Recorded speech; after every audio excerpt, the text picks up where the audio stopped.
ಆತ್ಮೀಯ H16 news ಅರ್ಥಾತ್ ಸಿದ್ದರಾಮಯ್ಯಗೆ ಸ್ವಾಗತ. ನಾನು ನಿಮ್ಮವ MI ಅಥವಾ ಮಲ್ಲಪ್ಪ ಜೋತಾವ. ಆತ್ಮೀಯರೇ, ಜನಿವಾರ ಶಿವದಾರ ಅಂದ ತಕ್ಷಣ ನೆನಪು ಬರುವಂಥದ್ದು ನಮ್ಮ ಬಸವರಾಜ ಕಟ್ಟಿಮನಿಯವರ ಕಾದಂಬರಿಗಳು.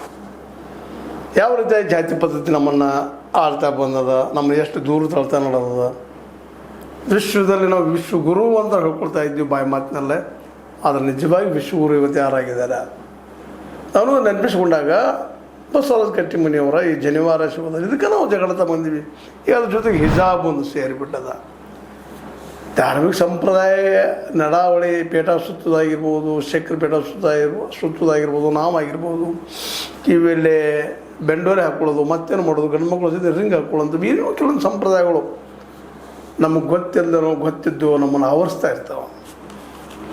ಅವು ಧರ್ಮದ ನೆಲೆಗಟ್ಟಿನಲ್ಲೇ ಜಾತಿ ನೆಲೆ ಸರಿಯೋ ತಪ್ಪೋ ಚರ್ಚೆ ಮಾಡೋದ್ರಲ್ಲಿ ಏನೂ ಅರ್ಥ ಇಲ್ಲ. ನಾವು ನಂಬಿದ್ದೀವಿ ಅದನ್ನು ನಾವು ಧರಿಸಿದ್ರೆ ಏನು ತಪ್ಪಲ್ಲ, ಸಿಂಪಲ್ ಅದ.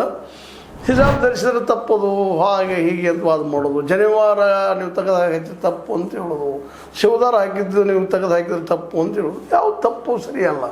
ಇಲ್ಲಿ ಮುಖ್ಯ ಏನದಪ್ಪ, ಎಜುಕೇಷನ್ದಲ್ಲೇ ಕಾಫಿ ಆಗದಂಗೆ ನಡಿಬೇಕಾಗ್ಯದಲ್ಲ, ಮೂಲ ಅಲ್ಲೇ ಅದ. ಮತ್ತು ಸ್ಕೂಲುಗಳಲ್ಲೇ ಕಲೀಲಿಕ್ಕೆ ನಾವು ಬರ್ತಾಯಿದ್ವಿ, ಯಾರ ಮುಖಗಳನ್ನು ನಾವು ನೋಡ್ಲಿಕ್ಕೆ ಬರ್ತಾ ಇರೋದಿಲ್ಲ ಅಲ್ಲ. ಹಿಜಾಬ್ ಹಾಕ್ಕೊಳ್ಳೋದ್ರೆ ನಮ್ಮ ಮುಖ ಮುಸ್ತಲ್ಲ, ಬರ್ರಿ ಟೆರರಿಸ್ಟ್ ಬರ್ತಾ ಇದ್ದಾರಲ್ಲ, ಅವ್ರು ಬೇಕಾದರೆ ಮುಖ ತಕ್ಕೊಳ್ಳಿ, ಬೇಡ ಮುಚ್ಕೊಳ್ಳಿ. ಆದರೆ ಆ ರೆಕಾರ್ಡ್ದಲ್ಲಿ ಇದ್ದೇ ಇರ್ತಾರೆ ಅವ್ರು ಯಾರು ಏನು ಅವರ ಇತಿಹಾಸ ಎಲ್ಲ ಇರ್ತದೆ. ಅಂದ್ರೆ ಹಿಜಾಬನು ತೆಗಿಬೇಕು, ಅದೇ ಹಂಗೆ ನಾವು ಕೇಸರಿ ಹಾಕ್ಕೊಂಡು ಬರ್ರಿ ಅಂತ ಹೇಳಿದ್ರೆ ಮುಗಿದ್ರೆ ಬಿಡ್ತದೆ.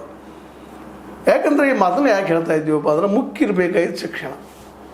ಈಗ ಶಿಕ್ಷಣ ಕೇಂದ್ರಗಳಲ್ಲೇ ಬಂದು ನೋಡಿರಿ, ಜನಿವಾರ ಸಲುವಾಗಿ CET ಹಾಕಿದ್ರೆ ಏನಾಗ್ತದೆ ಗೆಲ್ಲಮ್ಮ ಆಯ್ತು ಲಾಸ್ಟ್ ಟೈಮ್.